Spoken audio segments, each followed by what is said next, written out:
ঘন জঙ্গলের ভেতরে থাকত এক লোভী শিয়াল, আর গাছের ওপরে থাকত বুদ্ধিমান টুনি পাখি।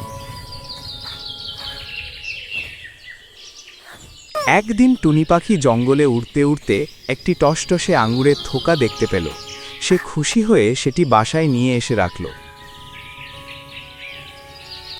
গাছের নিচে বসে শিয়াল তখন টুনির মুখে থাকা সেই মিষ্টি আঙুর দেখে, আহা, ওই আঙুরটা আমাকে খেতেই হবে।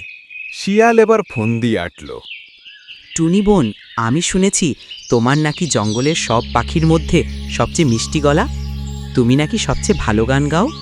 টুনি মনে মনে বুঝে ফেলল শিয়াল তাকে বোকা বানাতে চাইছে। তুমি যদি আমার মিষ্টি গলার গান শুনতে চাও তাহলে ওই কাদা গর্তের ওপর দাঁড়াও। গান সেখান থেকে সবচেয়ে ভালো শোনা যায়। শিয়াল টুনির কথা সত্যি ভেবে কাদার গর্তের ওপর দাঁড়িয়ে পড়ল। টুনি ডানা ঝাপটায় এবং উপরে থাকা দুইটি শুকনো কাঠি নিচে ফেলে দেয়। টুপটুপ শব্দে কাঠি শিয়ালের মাথায় পড়ে। এ কি হলো?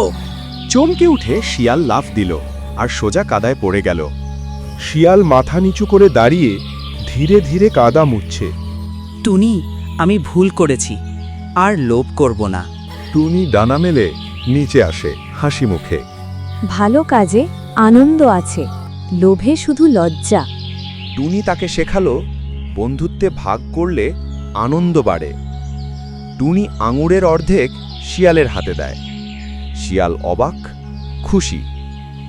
তারপর শিয়াল আর টুনি বসে আঙুর ভাগ করে খেয়ে ভালো বন্ধু হলো। ধন্যবাদ ভিডিওটি দেখার জন্য। আরও এমন সুন্দর গল্প পেতে চাইলে চ্যানেলটি সাবস্ক্রাইব করো এবং বেল আইকন চাপো। আবার দেখা হবে নতুন এপিসোডে।